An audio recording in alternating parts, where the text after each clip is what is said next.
This is a website called HereIsTheEvidence.com. According to them, the site is for collecting court-admissible evidence of fraud in the 2020 election, 200 of which are approved and given a rating out of 4 in admissibility and significance. In this video, we're going to take a look at their claims and their evidence to see if it's legitimate or not. So before we get started, I just want to go over some of the absolute gems I found on this site. Illegal aliens from Alpha Centauri voted in U.S. elections. Elves and pixies were employed by the Democrats to infiltrate the voting machine. Big Chungus got 4,000 votes. Unidentified objects over Texas voting station. Leftist corporations involved. Donald Trump has a tiny cock. Dead people voted. I saw them exit their graves and vote. I wish these were fake, but sadly they aren't. This is just the caliber of evidence and scrutiny that we're going to find on this site. Anyway, we've got a lot of ground to cover, so let's just jump right in and start with Claim number 1. The Wisconsin Supreme Court rule executive branch misused indefinitely confined. The Wisconsin Supreme Court delivered 2 opinions regarding the 2020 election this morning. The court ruled against the president in his attempt to invalidate approximately 220,000 votes for Joe Biden in a 4-3 decision. The court asserted that Trump's challenge to indefinitely confine voter ballots was meritless in this particular case. It also ruled that the remainder of the president's challenges failed under laches. This simply means that the court said that the Trump team was too late. It's very important to note that the use of laches does not simply mean Trump was too late. If he was just too late, the court would have cited a statute of limitations instead. Laches requires unreasonable delay, but beyond that, it requires the claimant to have prior knowledge of the claim and to have been neglectful in bringing it forward. It also requires prejudice, which is loss or injury to the defendant. The Trump team is challenging the legality of a form that has been in use for over a decade. They waited until after the election results to press forward, and they pressed their claim only in the 2 counties Trump lost in, despite the form being used in counties statewide. It does not simply mean Trump was too late. It means Trump intentionally delayed bringing these cases forward, tried to apply them in an inconsistent fashion, and did so in an attempt to decertify as many Biden votes as possible. Anyway, back to the article. Justice Jill Karofsky stated that the Trump team wanted to, quote, overthrow this election so your king can stay in power, end quote. However, Team Trump did receive a win regarding indefinitely confined voters in a case that is receiving much less publicity earlier this morning. The court ruled in favor of Mark Jefferson, executive director of the GOP in Wisconsin, saying that Wisconsin elections were wrong to assert that voters could claim the status of indefinitely confined because of COVID-19. Wisconsin statutory law states that a person can only classify as indefinitely confined based on his or her age, his or her physical illness, and not the illness of someone else, or his or her infirmity. The court did note that a determination must be made in every single case before throwing out a ballot. The difference between these cases is that in the former, President Trump sought to discard 220,000 ballots. Instead, the court deemed that indefinitely confined ballots, a portion of those above, must be looked at on a case-by-case basis. Notice how the article says ballots must be looked at on a case-by-case basis. Well, it leaves out the part where the SCOTUS said who makes that determination. We conclude Wisconsin Statute Section 6.86 subsection 2 paragraph A requires that each individual elector make his or her own determination as to whether the elector is indefinitely confined. Electors, the voters, are the ones who determine whether they are valid or not. This claim is technically true. The SCOTUS did rule that the term indefinite confinement was misused by the Dane County Clerk Scott McDonald in the statement he issued on Facebook. They also noted that he quickly retracted and corrected his statement. The Supreme Court's final judgment said that the Trump team was overreaching by trying to invalidate 220,000 ballots without providing proof of a single person actually breaking the law. I'm not sure how this is considered strong evidence when the Trump team's demanding of invalidating votes was shot down specifically for lack of evidence, hence the Supreme Court calling the lawsuit meritless. Claim number 2. Pennsylvania court rules against post-election vote curing. We'll just take a look at their source and see what it has to say. Pennsylvania court. Secretary of State lacked authority to change deadline 2 days before Election Day. Judge ruled ballots that were previously set aside should not be counted. A Pennsylvania judge ruled in favor of the Trump campaign Thursday, ordering that the state may not count ballots where the voters needed to provide proof of identification and failed to do so by November 9th. Additionally, the campaign awaits action from the Supreme Court regarding whether the Pennsylvania Supreme Court acted properly in granting the 3-day extension for accepting mail-in ballots. As the article says, this decision was from a state Supreme Court, and the federal Supreme Court still had to weigh in, and boy did they ever. Let's just read a quick bit of their judgment. After waiting over a year to challenge Act 77 and engaging in procedural gamesmanship along the way, they come to this court with unclean hands and ask it to disenfranchise an entire state. They make that request without any acknowledgement of the staggering upheaval, turmoil, and acrimony it would unleash. In issuing equitable relief, this court rightly seeks to avoid inflaming social disorder, so to say that the public interest militates against petitioners would be a grave understatement. Their suit is nothing less than an affront to a constitutional democracy. It should meet a swift and decisive end. This is one of many claims where HereIsTheEvidence.com ignores that the Supreme Court made further deliberations that overturned Trump's quote-unquote win. Trump's team lost this case, the extension was upheld, and no votes were invalidated as a result. I'm not sure how you spin a judge calling your claims an affront to democracy as a win for your team, yet HereIsTheEvidence.com found a way. Claim number 3. 4,000 people face eligibility challenges based on change of address records. So first of all, this is actually about the Georgia runoff election, and that has nothing to do with the presidential election at all. And again, like the last two, we'll just read right from their source and see what it says. A federal judge has agreed to allow Georgia County to require that certain voters cast provisional ballots just days before 2 runoff elections in the state that will decide the control of the U.S. Senate.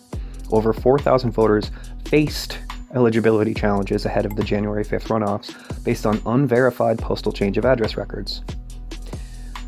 Notice the use of past tense. Voters faced challenges. 4,000 people did face eligibility challenges, but as this article explains, the judge overturned those challenges because their claim was based purely on a list of addresses from the National Change of Address Registry, which is notorious for being inaccurate. This claim leaves out that the court actually made a later judgment on this case, which tossed out the Trump team's arguments. I'll read a quick bit of it for you. Because the challenge letters received by the board do not provide any evidence that any targeted voter confirmed a change of address in writing or received official notice and failed to vote in 2 subsequent general elections for federal office, let alone evidence sufficient to show that any targeted voter is indeed the individual that appears on the NCOA list, or that voter moved permanently, plaintiffs are entitled to an injunction prohibiting the board from requiring any targeted voters to prove that they are qualified to vote at the address they are registered. This was a Trump loss because they could not prove even a single case of voter fraud. How is a court case that lost due to lack of evidence their number 3 strongest piece of evidence? Claim number 4. Kentucky governor changes felon voting rules contrary to the Kentucky Constitution. This one's actually extremely painful because all you have to do is look at the Kentucky Constitution to know that this is not true. The Kentucky Constitution specifically says, but persons hereby excluded may be restored to their civil rights by executive pardon. The executive order in question provides executive pardons to felons, which is a power granted by Kentucky's Constitution. It's not illegal. This executive order makes those legal pardons automatic instead of being done manually on a case-by-case basis. It also makes specific exemptions, so there's no automatic pardon for rapists, murderers, and other violent criminals. This does not violate Kentucky's Constitution. The only thing this claim is evidence of is that HereIsTheEvidence.com clearly doesn't fact-check these claims very well. Claim number 5. Election officials can obstruct observers from access to counting and canvassing. Again, let's just read from their source. The claims are particularly striking as no Michigan court has found violation of state law despite a rash of litigation. And pertaining to the Secretary of State's mailing of absent voter ballot applications, courts have found that the act did not violate state law. Similarly, Michigan courts have not found any violation of Michigan's election law arising from the counting of absent ballots at Detroit's TCF Center. It is difficult to conceive a greater intrusion upon Michigan sovereignty than to have another state hail it before this court to answer whether Michigan has followed its own law in its own election where its own courts have found no violation. And yet, Texas has done just that. This is yet another claim where HereIsTheEvidence.com ignores that the Supreme Court made further deliberation in this case. The state of Texas's motion for leave to file a bill of complaint is denied for lack of standing under Article 3 of the Constitution. Texas has not demonstrated its judicially cognizable interest in the manner in which another state conducts its elections. All other pending motions are dismissed as moot. The claim is that election officials are allowed to obstruct observers, but the court specifically says that there's zero evidence of that. They didn't determine that they can obstruct, they determined that the alleged obstruction never actually happened.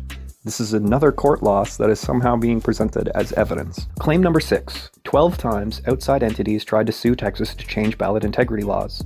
We had 12 lawsuits in federal court, state court, all over the state. This one is again technically true. There were 12 lawsuits against Texas, mostly regarding their voter ID laws, but these dozen lawsuits were over the course of the last 8 years, almost all of them under the Obama administration. And referring to the Department of Justice as outside entities seems a little fear-mongery. I'm not really sure how lawsuits against Texas over their ID laws in the past is proof of fraud in the national election in the present. What is this supposed to be evidence of? Claim number 7. Election officials have the authority to allow or deny observers for signature verification. This is yet another one where if you just read the source article, it absolutely destroys their claim. So let's take a look at their source article. Plaintiff wildly speculates that some votes may have been illegally cast because observers were unable to see certain processes, that ballot duplication software was highly inaccurate, and that Donald Trump underperformed in one congressional district. But these are not allegations of even a single illegal vote was cast, which is required to even argue that the court should invalidate the election results on this ground. In Moore, for example, even when the plaintiff established that certain citizens were unlawfully allowed to maintain their eligibility to vote, the contest failed because the contestant didn't prove that any of these ineligible citizens actually voted. The same is true here. To the extent the plaintiff shifts her theory again and tries to claim that the duplication board members fraudulently changed votes when duplicating ballots, that claim must fail. Plaintiff did not allege fraud in her amended complaint, and even so, she cannot carry her heavy burden of proof. Under Arizona law, fraud will not be presumed and must be proved by clear and convincing evidence. And in no case is it more imperative than in election contests that the maxim should be applied that the burden of proving fraud is upon him who alleges it. Plaintiff cannot ask the court to infer or presume fraud from slight irregularities unconnected with incriminating circumstances, nor should it be held as established by the mere suspicions, often having no higher origin than partisan bias and political prejudice.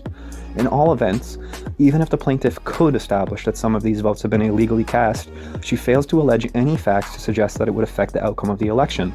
Plaintiff's new theory appears to be an argument that because a minuscule percent of a sample of duplicated ballots had errors, the court should invalidate the entire election. The argument is improper, as noted below, but even if the court found that 0.37% of the duplicated ballots should have been counted for Trump electors, it still wouldn't change the outcome. This judgment didn't say that it's okay to ban observers. It says that her claim that observers were banned, among her other claims in her story that she changed 3 times, were not founded in reality. Again, I ask, how is a court case that was lost due to a lack of evidence considered to be strong, court-admissible evidence? I'm starting to think that HereIsTheEvidence.com doesn't even know what the word evidence means. Claim number 8. Voting machine vendors are without regulation or security standards. This one's just flat out false. There's a government body called the EAC. They provide assistance, support, and yes, security testing to every state. There are 8 states that don't have mandatory federal testing requirements, but they still work with the EAC anyways. They just aren't legally mandated to do it. Funny enough, the 8 states that don't have federal testing requirements are Florida, Maine, Montana, Nebraska, New Hampshire, New Jersey, Oklahoma, and Vermont. None of the states that Trump's team has launched election lawsuits in. Again, this one's really easy to prove wrong, and it isn't evidence. Claim number 9. 45 days after election, federal officials assess if foreign governments had any effect. This is actually one of my favorite entries because there's no way on earth they actually read this report or they wouldn't list it as evidence. Because that report says, the November 3rd election was the most secure in American history. There is no evidence that any voting system deleted or lost votes, changed votes, or was in any way compromised. While we know there are many unfounded claims and opportunities for misinformation about the process of our elections, we can assure you that we have the utmost confidence in the security and integrity of our elections, and you should too. So this particular claim actually provides evidence that the election wasn't fraudulent, which is pretty thoughtful of them because it makes my job a lot easier. Is this report of the most secure election in American history supposed to be evidence of fraud? I'm really stunned that they would put this on their list at all, let alone in the top 10. Claim number 10. Thousands of people fraudulently use a legal address known by social workers. So the majority of the people we serve don't have an address, so we allow them to use our address if they register to vote and to get Georgia state ID. Yes, thousands of people use churches and shelters as their address to vote. And yes, social workers know about it. They know about it because it's legal and it's the official procedure for homeless people to vote. It's not fraud or any other kind of crime. It's homeless people following the rules as laid out for them by Georgia. We're only 10 claims in, and this is the 3rd claim that can easily be debunked by just looking up the law in question. Claim number 11. 4,700 of Georgia's absentee voters tied to non-residential addresses. Again, official procedure is to use a church or shelter as your address if you're homeless. This is just the last claim reworded, and it's still not illegal. Claim number 12. 170,830 vote discrepancy between ballots cast and voter records. This is yet another one where simply reading the article they use as a source explains why this isn't evidence. Let me read the relevant part for you. At this time, there are still a few counties that have not completed uploading their vote histories to the SURE system. These counties, which include Philadelphia, Allegheny, Butler, and Cambria, would account for a significant number of voters, Murin said. The numbers certified by the counties, not the uploading of voter histories into the SURE system, determines the ultimate certification of the election by the Secretary. SURE is the statewide uniform registry of electors. This claim is made by using incomplete sure data compared to the full voting result data. Is it any surprise that the incomplete data shows less votes than the full data? This isn't evidence. Claim number 13. 174,384 ballots counted by AVCBs do not link back to a voter registration number. So this is actually part of the Texas lawsuit from claim number 5, which again was dismissed unanimously by the Supreme Court. Charles Sacchetti's quote-unquote mathematical analysis is the source of this claim, and it's been thoroughly torn apart by many people much more qualified than me. But this particular part of his analysis is wrong because it completely ignores how Detroit processes its ballots. Detroit voters are registered in one of the city's 503 precincts, but unlike other jurisdictions in Wayne County, Detroit created 134 counting boards to process absentee ballots for multiple precincts, and its results are listed differently. The county's data shows the number of registered voters in every Detroit precinct and the number of absentee ballots processed by each counting board, but not the number of registered voters assigned to each counting board. So he's looking at the precinct level and finding irregularities because each counting board handles multiple precincts simultaneously, but his analysis ignores that fact. This claim was already used in the federal Supreme Court and it was torn apart. Texas lost this case unanimously, yet this is rated as for admissibility and for significance, the strongest possible court admissible evidence on their scale. Wild. Claim 14, 15, 16, and 17. So these are all self-sourced. You have to actually download their app in order to see the information that they use as evidence.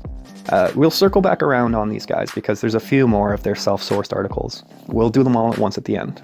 Claim number 18. 200,000 more AV ballots counted than ballots returned in a single county. The source link for this is broken, but it's one of those build-your-own webpage style sites, so you know it must have been legit. I think this is just the claim from number 12 where they're using incomplete sure data compared to the total number of votes cast, but without the original source there's no way to even know what their actual claim is, let alone try to debunk it, and it isn't evidence. Claim 19. 143,835 votes in Georgia were in violation of state laws.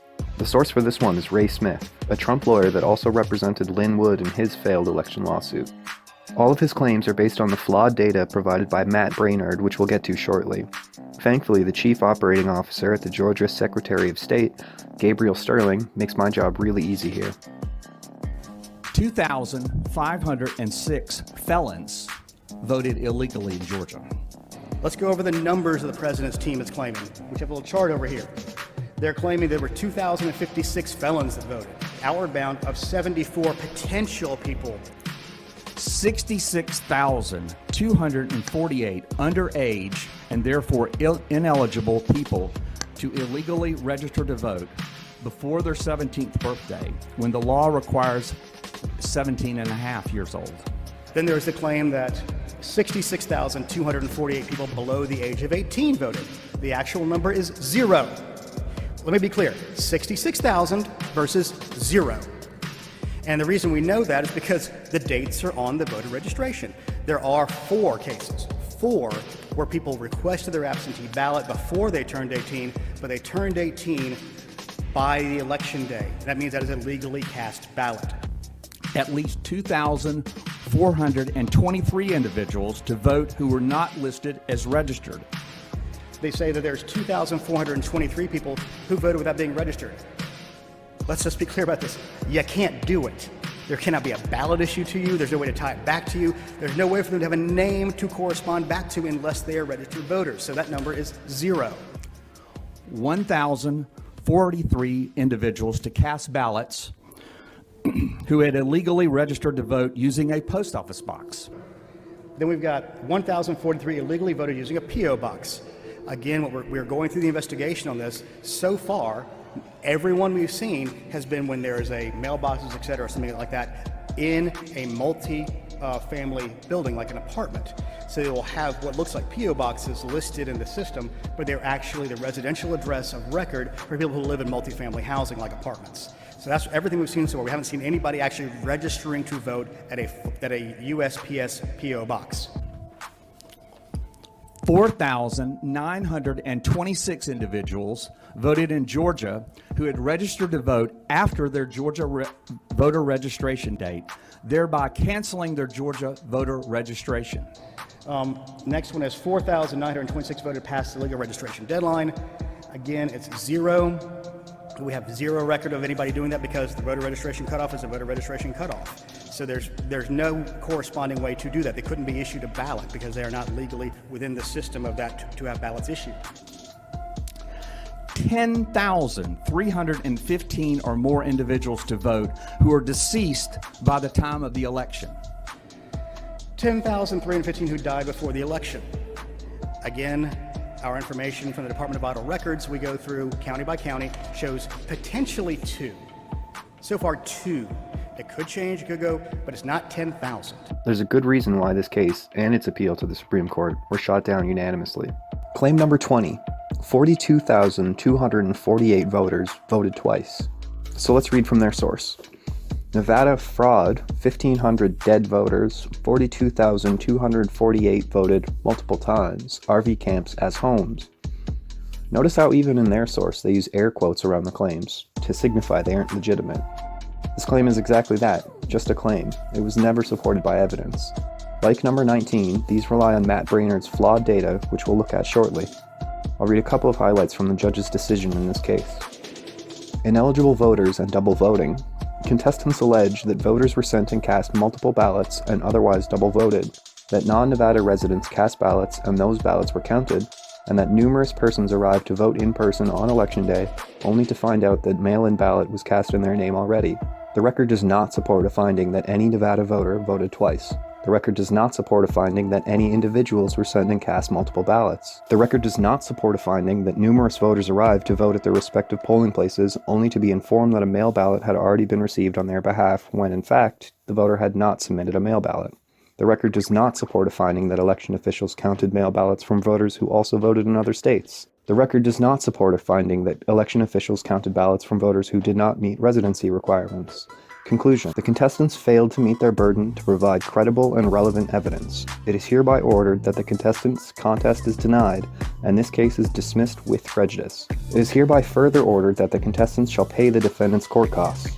This isn't evidence. It's an unsubstantiated claim based on flawed data that failed so hard in court that the Trump team had to pay the defendants for wasting their time. Claim 21. 8,000 ballots cast with addresses that are physically non-existent. This is also part of the lawsuit from the last claim, the lawsuit that was thrown out for lack of evidence. The source for this is a tweet from the Nevada GOP. We have submitted the following evidence to court. Almost 8,000 ballots cast by voters with addresses that are physically non-existent, approximately 15,000 voters registered to vacant or commercial properties that cast ballot. As they said, they submitted it in court. Notice how they provide no sources for these claims? So did the judge. That's why they lost. Conclusion. The contestants failed to meet their burden to provide credible and relevant evidence to substantiate any of the grounds set forth in NRS 293.410 to contest the November 3rd, 2020 general election. Judgment. Therefore, based upon the above finding of fact and conclusions of law made by this court, after trial and good cause appearing, the following judgment is entered by the court. It is hereby ordered that the contestants' contest is denied, and this case is dismissed with prejudice. It is hereby further ordered that the contestants shall pay the defendant's costs pursuant to NRS 293.420. Claim 22. 1,500 voters were listed as deceased by the Social Security Administration. This one too is part of the same lawsuit from number 20 that was dismissed for lack of evidence. Claim 23. 6,000 voters who had U.S. Postal Service flags on vacant addresses. And again, this is also part of the failed lawsuit from number 20. Their source is even the same article from the last one. Get used to this. They repeat themselves a lot. Claims 24, 25, 26, 27, and 28. 2,689 fraudulent addresses used in Georgia and Pennsylvania, 1,093% more indefinitely confined voters than 2016, 138,444 swing state votes were cast from voters with residence in another state, 23.2% of absentee ballots returned by voters were not received in swing states, 27.4% of absentee ballots were likely fraudulent, requested in Arizona, Georgia, Michigan, Pennsylvania, and Wisconsin. All 5 of these claims are from Matthew Brainerd's analysis, which he shared publicly on his YouTube channel, which is directly or indirectly the source of almost every single claim on HereIsTheEvidence.com. Hi, this is Matt Brainerd, presenting the final findings and my conclusions of the Voter Integrity Project. All of the material that's been collected here, that's been funded, has been shared with multiple legal teams, including the campaigns and various independent efforts, and it is in fact going into many of the filings across all of the pivotal states. And I've signed quite a few declarations. As he says, it was submitted as evidence in the Wisconsin case from number 1, the Pennsylvania case from number 2, the Michigan case from number 5, the Arizona case from number 7, and the Nevada case from number 19, and every single time it was shot down or withdrawn by the Trump team. This analysis is the root source of more than half of the claims we've already covered. The dead voters, out-of-state voters, double voting, P.O. boxes, it almost all comes from this guy. A lot of work and analysis has been done where what we discovered here was used as the basis for additional statistical projections. And therein lies the problem. As he said, he's using his research to make projections. He's taken the result of a few hundred phone surveys and he's extrapolating that data to represent the entire election. Thankfully, someone much smarter than me has already torn this apart. Stephen Onsalaba here has done an excellent job of explaining why Brainerd's analysis is fatally flawed and why the courts have rejected it multiple times. He wrote a 49-page document that absolutely shreds Brainerd. Let's read some of the highlights from it. There's no scientific basis for reaching any of these conclusions. Mr. Brainerd prefaces each claim with the phrase, "to a reasonable degree of scientific certainty," a phrase that has no scientific meaning and is not acceptable. Mr. Brainerd presents no standard errors or confidence intervals which are necessary to gauge how informative estimates are. The estimates in claims 1, 2, and 3 are extrapolations to a population of 138,000 registered voters from a few hundred responses to surveys that have design flaws. The basic information about these surveys is never disclosed by Mr. Brainerd, in violation of standards of transparency. It is riddled with questionnaire design flaws and spreadsheet errors, indicative of quality control failures in the conduct of the survey. The surveys have unacceptably high rates of non-response. In the state of Georgia, the response rate to this survey was only 0.4%. An error in the branching of the survey questionnaire allows people who were not the person that the survey targeted to answer question 2. More people were improperly asked question 2, 255, than responded that they did not return an absentee vote, 128. There's no disclosure of the methods used, especially which fields are used. The surveys do not account for the fact that Georgia has rollover absentees, which allow people to sign up to have ballots sent to them without requesting. There are approximately 580,000 rollover ballots in 2020. That figure far exceeds the number of unrequested absentees in Mr. Brainerd's report. None of the claims made by Mr. Brainerd, then, are supported by the data or analysis, or meet standards of scientific inference. Mr. Brainerd does not disclose sampling methodologies, sample sizes, questionnaires, response and break-off rates. Mr. Brainerd states that he conducted randomized surveys, but in my professional assessment, no randomization in fact occurred. Mr. Brainerd does not disclose the number of correctly matched phone numbers and the number of wrong numbers. Brainerd does not disclose list matching methodologies used for matching the records to the NCOA lists and voter files. Many of the algorithms commonly used for list matching are highly susceptible to false negatives and false positives. No indicators of accuracy of matchmaking methods, such as false positives and false negatives, are included in Mr. Brainerd's report. Errors in record keeping can readily explain all 6 claims made in this study.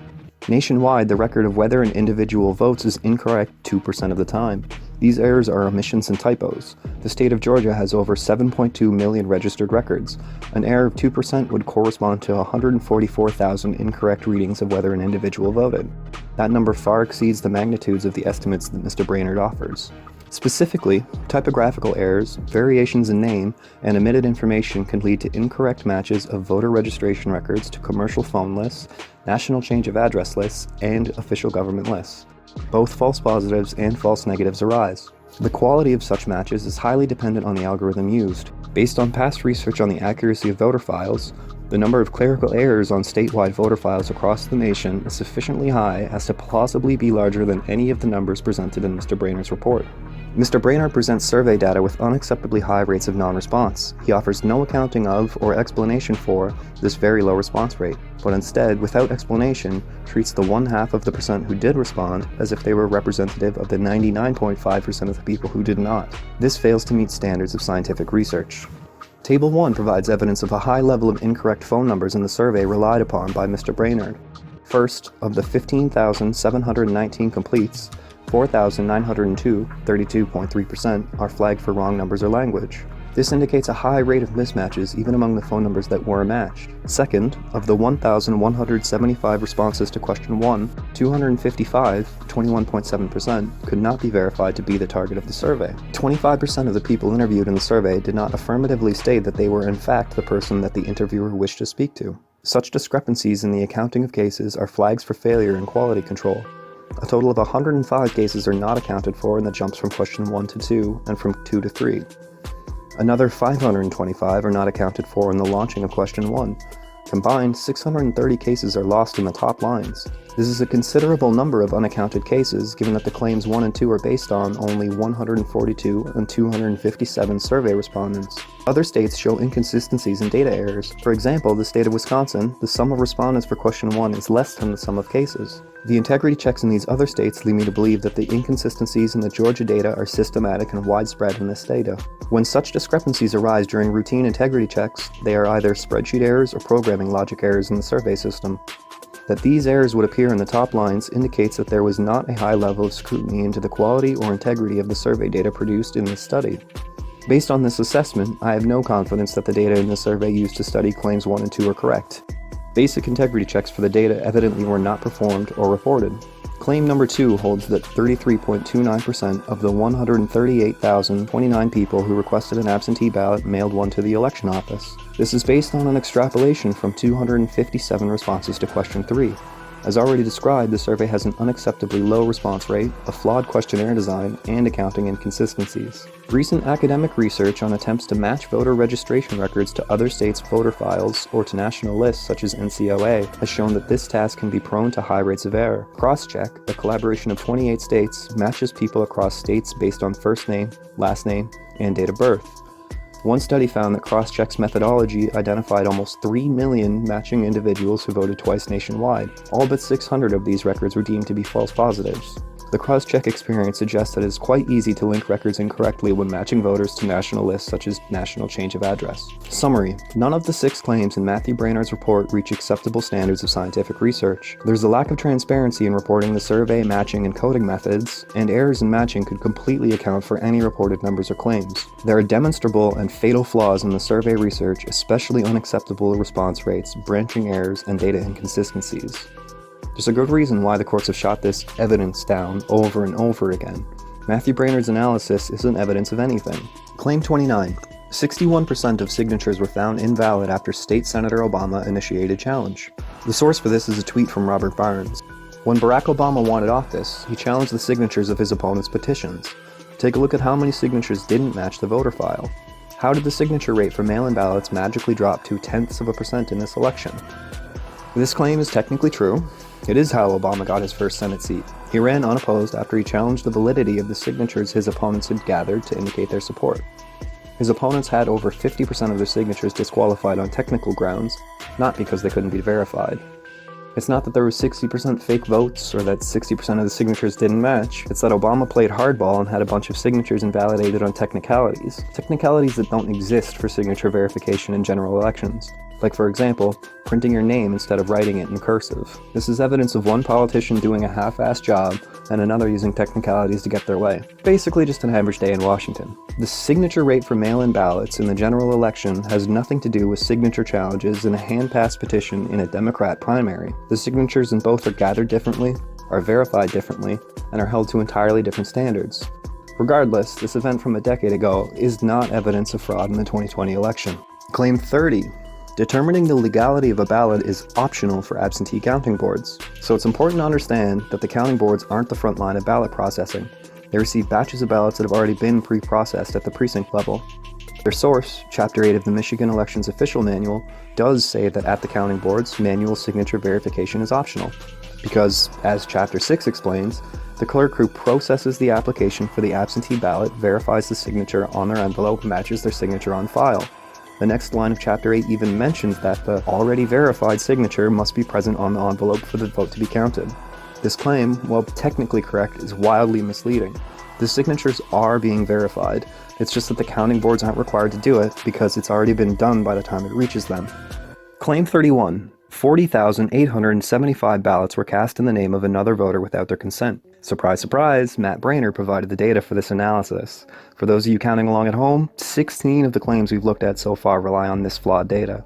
Stephen Miller actually apologized for releasing this claim shortly after he did, and he explained that while the methods he used for his analysis are correct, it's based on the assumption that Brainerd's data is accurate, which it isn't. Here's a SparkNotes version of the email he wrote in response to the brutal debunkings he received from his colleagues. I wanted to say a few words about the analysis and apologize for my lack of clarity and due diligence. This is based on the assumptions that the respondents are representative and that their replies were accurate. I was told this was the case and just did my analysis as a Stats 101 exercise to assess the impact of this work. If correct, given the data is accurate, how does one extrapolate to the population at large? I viewed my role as simply confirming an extrapolation, and that was wrong. I'm not concluding fraud happened or that state outcomes should be changed. He even says himself this isn't evidence of fraud. Claims 32 and 33. 40 of Colorado's 64 counties have more voter registrations than voting-age citizens. 353 counties in 29 states have more voter registrations than voting-age citizens. These are both from the same source, Judicial Watch, and they rely on the same data, so we'll tackle them together. They're using the most recent 5-year census data. It's important to note that as I'm making this video, it's currently March 2021, and the 2020 census data has still not been released. This study's from September 2020. That means they're using census data from as far back as 2015 and comparing it to the 2020 election results. Of course they're finding more voters than registered citizens. There's been 5 years of people moving, 5 years of people reaching the registered voting age, and with the 2020 election having the highest voter turnout percentage since JFK ran in 1960, it's no surprise that 5-year-old data doesn't line up with the 2020 election results. These claims have been dismantled both in and out of court already. They're not evidence. Claim 34. 834 counts of mail-in voter fraud prosecuted by OAG since 2004. I'm not sure where they got 834 from, because their source actually says 457. Let's be extremely generous and just round it up to 1,000. In just the 2020 election, if we only count the early votes up to November 1st, which leaves out literally millions of mail-in votes, there were 65,642,049 mail-in ballots returned. If we pretend that they found 1,000 cases of fraud, which they didn't, and we ignore the hundreds of millions of mail-in votes from 2008, 2012, and 2016, that's a case rate of 0.000015. Even if we steelman their argument to an absurd degree, this is evidence that mail-in votes are extremely secure and that fraud is very rare. I really appreciate Here's the Evidence throwing in the occasional self-debunk every now and then just to spice it up. Claim 35. 9,500 dead people return mail-in ballots. First of all, we should note that there's a process that compares votes cast to death certificates, because it's an extremely common occurrence for someone to die between casting their ballots and it being counted. Deceased voters' ballots are not counted. Applications sent to registered voters who have died do not result in a ballot being sent to the voter because the dead voter cannot return the signature, let alone one that matches the signature the clerk has on file with their voter registration. If a living voter casts an absentee ballot prior to Election Day, and the clerk learns they died before Election Day, the deceased voter's ballot is rejected. This resulted in the rejection of thousands of ballots in Michigan August primary and November general elections.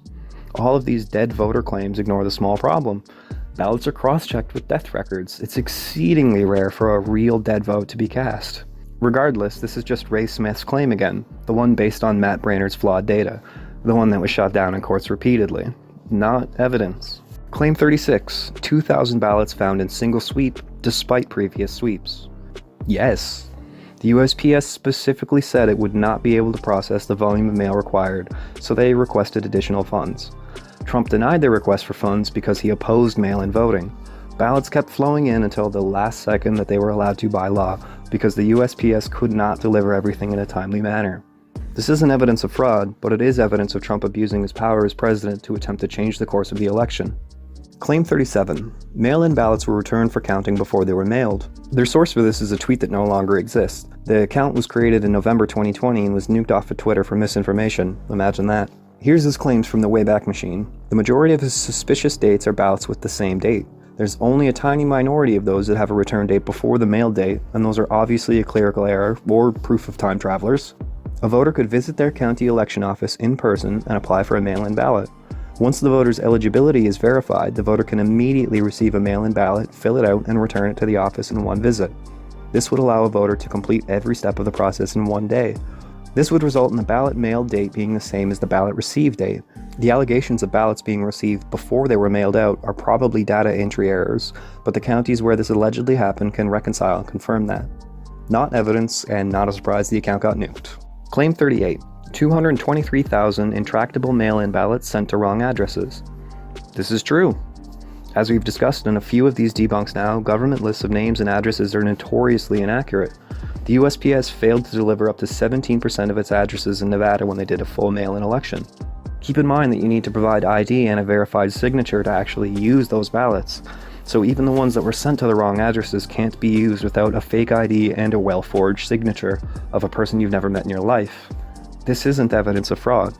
Claim 39. 8,000 voter applications submitted by couple on behalf of homeless and dead. Yeah, two men did in fact attempt to submit thousands of fake votes in the 2020 election, but as their source says, no votes were ever actually cast. The registrar caught on quickly and flagged the applications, so nobody actually voted. This is just more proof of how hard it is to commit voter fraud and not get caught. All it is proof that the system works and that cheating is difficult, and they catch it. Claim 40. 9,626 vote error discovered by Recount Monitor.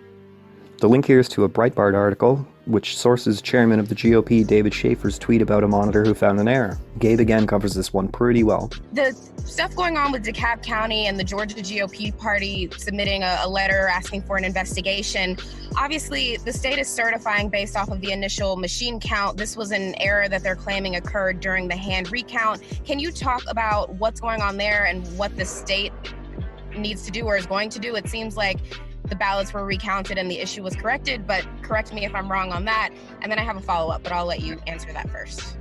You did miss the early part of it. We did address this, but I will do it again, so you have for your recording. Chairman Schaefer, who's been a friend for over 31 years, we got their affidavit on this. We were aware of this on Sunday. This is what happens in an audit. This is why you don't release interim audit results, because human beings are going to make mistakes in a hand count audit. So the error was discovered, it was corrected. It would have been discovered and corrected even without the monitor there to have pointed it out, because we have quality control measures that our audit consultants go through on each one of these tally sheets to make sure you didn't transpose a number, you didn't add a zero, you didn't miss a batch. I mean, all those kind of things go into an audit.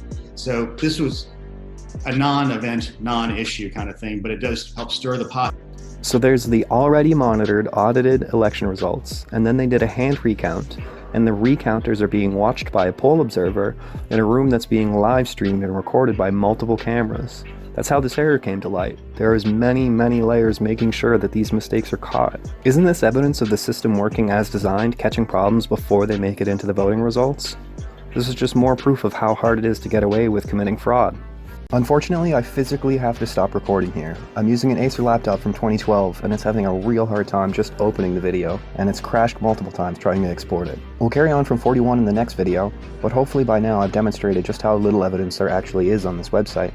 If you enjoyed the video, or at least found it useful, please like, subscribe, comment, and share. It really helps get eyes on, and I appreciate anything you guys can do to help me out. That's all for now. See you in the next one.